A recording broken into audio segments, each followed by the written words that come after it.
The rain had turned the city streets into a blur of shimmering reflections, smearing the neon lights into long, ghostly trails. I stood on the balcony of the high-rise penthouse, the cold seeping through my thin sweater, watching the world below as it seemed to drown in its own chaos. I was 16, an orphan, well, that's what the world thought, but the truth was far more complicated. I was being raised by villains. The realization didn't come all at once. Like a drip of water carving through stone, it eroded my innocent assumptions over the years. My earliest memories were fragmented flashes of a life too bizarre to be real. Shadowy figures slipping in and out of rooms, whispered conversations in languages I didn't understand, and a rotating cast of nannies who were more bodyguards than caregivers. And then there was my mother, or as the world knew her, the Crimson Widow. She stood behind me now, a figure as imposing as the storm clouds overhead, tall and elegant, with dark hair cascading like a waterfall of ink. Her presence was a mixture of menace and grace. "You've been quiet," she said, her voice velvet smooth but laced with an edge that always made me sit up straighter. "Just thinking," I replied, not turning around. "Thinking can be dangerous," she mused. "In this world, those who think too much end up on the wrong side of a blade." Her words carried the weight of experience. The Crimson Widow wasn't just a name whispered in fear. She was a legend, a ghost story parents told their children to scare them into behaving. But to me, she was, well, complicated. Not quite a mother, not quite a monster, but something in between. She'd adopted me when I was 5, plucking me from the ruins of a life I couldn't remember and molding me into her image, or at least trying to. "You're not sleeping well," she observed, stepping closer. I caught a whiff of her perfume, something rich and smoky, like burned sugar. "Nightmares?" he admitted. "Good," she said. "Fear sharpens the mind." That was her solution to everything. Turn weakness into strength, pain into power. It was the mantra of the house. The house itself was a fortress disguised as opulence. Hidden in plain sight, it loomed over the city like a dragon's lair. Every room held secrets. Weapons concealed behind ornate paneling, hidden passages that twisted like veins through the walls, and surveillance systems that could rival a government's. But what unnerved me most was the people who came and went. Men and women with cold eyes and colder smiles, whose loyalty to the Crimson Widow seemed more like fear than respect. Then there was Ezra. He was different, a sharp contrast to the widow's icy demeanor. He was all fire and chaos. With his jagged scar and perpetual smirk, he had the air of someone who'd been born in a fight and never quite left it. He wasn't family, not exactly, but he might as well have been. If the widow was the calculating brain, Ezra was the impulsive fist. "Kid," he greeted me later that evening as I shuffled into the training room. "Ready to get your ass kicked?" "I'm ready to try," I shot back, forcing a grin. It was our routine, this verbal sparring. It made the bruises that followed a little easier to bear. Training with Ezra was like wrestling a hurricane. He moved with a predator's grace. Every strike calculated to test me, to push me. Tonight was no different. By the end of the session, I was sprawled on the mat, gasping for air, every muscle screaming in protest. "You're getting better," he said, tossing me a towel. "Yeah," I panted. "Could have fooled me." He laughed, a sound as sharp as broken glass. "Surviving is the first step. The rest comes later." But surviving wasn't always enough. The world they lived in, the world they were dragging me into, was a place where weakness was exploited and loyalty was a currency with an expiration date. I'd seen it firsthand. The widow's enemies weren't just defeated.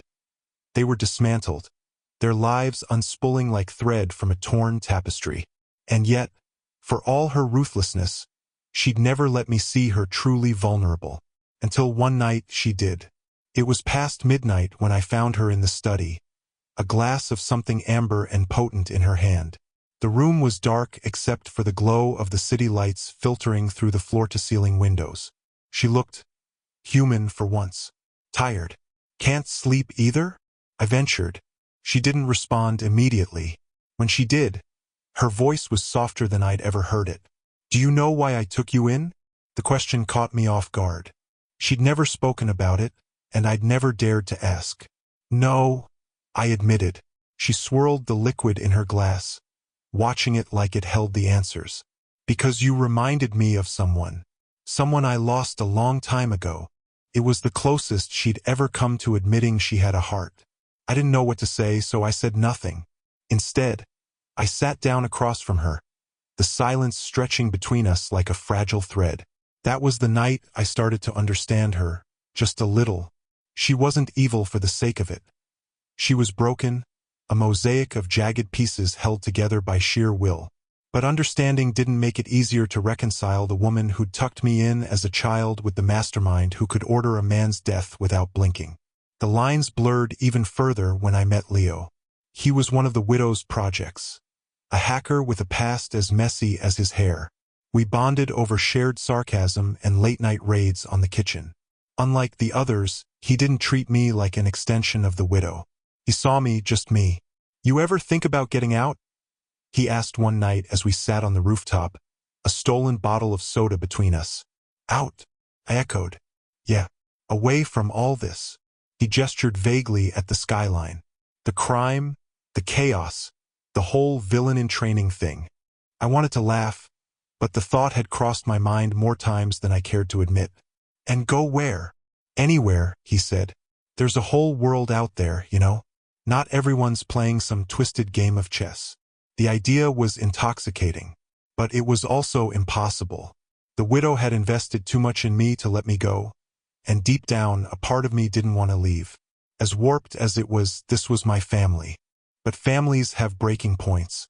The night everything changed. The air was electric with tension. The widow's latest scheme, something big enough to make even Ezra uneasy, was unraveling. Enemies were closing in, alliances fracturing. I overheard snippets of conversations I wasn't supposed to, whispers of betrayal and contingency plans. When the attack came, it was swift and brutal. Explosions rattled the house, shaking it to its foundations. Armed figures swarmed in, their faces hidden behind masks. I barely had time to react before Leo grabbed my arm, dragging me toward one of the hidden exits. Go, he shouted. I'll cover you. I'm not leaving you. I yelled back, panic clawing at my chest. Don't be stupid, he snapped. You think the widow's gonna save you? This is your chance, kid. Take it. But I couldn't.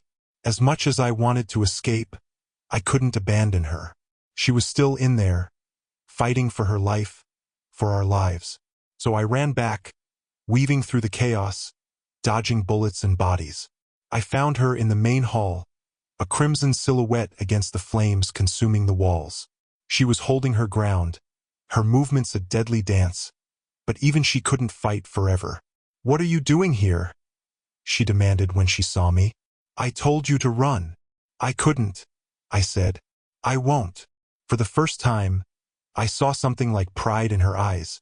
Together, we fought our way out, side by side, until the attackers finally retreated. The house was in ruins, but we were alive. In the aftermath, as we stood among the wreckage, I realized something had shifted. She'd always seen me as a protege, a successor, but now she saw me as something more, an equal. You've earned your place, she said, her voice steady despite the blood on her lips. But it's your choice whether to keep it. And that was the crux of it.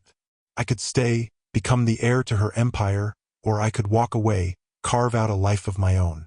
It wasn't an easy decision, but in the end, I chose to stay. Not because I wanted power, but because I wanted to protect the people I cared about. Even if those people happened to be villains.